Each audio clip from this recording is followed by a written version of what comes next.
আসসালামু আলাইকুম বন্ধুরা, টমেটোর আউটলাইনের রিপেয়ারিং কাজ করতে আসলাম। এখানে ট্যাঙ্কি দেখেন, এখানে ট্যাঙ্কিতে সেট আপ করেছি। এখানে যে ট্যাঙ্কির যেই সেট আপটা রাখছে, ট্যাঙ্কি সেট আপ এই দেখেন, এটা কিন্তু খোলা যায় না, ঠিক আছে। এমনভাবে জাম লাগছে, সব হইল জিআই ফিটিংস, আর এমনভাবে জাম লাগছে বুঝছেন, এগুলো খোলা সম্ভবই না। তারপরে অনেক কষ্টে এগুলা খুলে আনছি, মেরামত করছি। এবং এই যে ট্যাঙ্কিটা বসাইছে, ট্যাঙ্কিটা কিন্তু আড়াআড়িভাবে বসাইছে, তেরা করে বসাইছে, দেখতেছেন। তো এই জন্য আর ট্যাঙ্কিটা ঘোরানো যায় নাই, এইভাবে অ্যাঙ্গেল করে নিলাম এই তুইছে এইটা। তো এই দেখেন, এইদিকে আমার লাইনটা আসছে, আবার এদিক দিয়ে এখানে এইদিকে চলে গেছে। এখানে পুরাতন নতুন সব মিলাইয়া লাইন দিছি, পাইপ জয়েন করছি।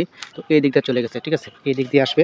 আগে চলে একটা বোর্ডিংয়ে মোটর ফিটিং করা, এখন ওই বোর্ডিং থেকে নতুন একটি বোর্ডিং করা হয়েছে, ওইখানে নেওয়া হবে মোটর, ঠিক আছে। আগে যে বোর্ডিং আছে ওইটাতে প্রচুর আয়রন, আর পাইপগুলো সব বন্ধ হয়ে যায় আয়রনের ইয়েতে। তো এই দিক দিয়ে এখন আনা হয়েছে লাইনটা।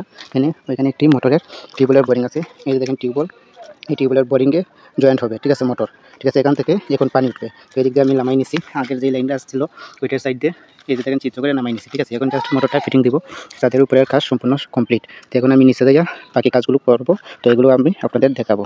আলহামদুলিল্লাহ বন্ধুরা, তো এখানেও আমার কাজ কমপ্লিট হয়ে গেছে, নিচের কাজ এ টু জেড কমপ্লিট। এই দিক দিয়ে আমার মোটরের আউটপুট এবং ইনপুট লাইন বের হয়েছে এবং ঢুকছে, আর এইদিকে আছে কিচেন এবং বাথরুমে ডাইরেক্ট লাইন চলে গেছে। তো এই দিক দিয়ে আমি কানেকশন করে দিব, আর এই দিক দিয়ে চলে গেছে টাঙ্কিতে ডাইরেক্ট লাইন মোটরের, আর এই দিক দিয়ে আছে বোর্ডিং, টিউবওয়েলের বোর্ডিং থেকে মোটরে চলে আসছে। এই হচ্ছে ফুল সেট আপ, আর এই হচ্ছে মোটর সেট আপ হয়েছে এইদিকে। তো কেমন হয়েছে অবশ্যই আপনারা কমেন্ট করে জানাবেন। আল্লাহ হাফিজ।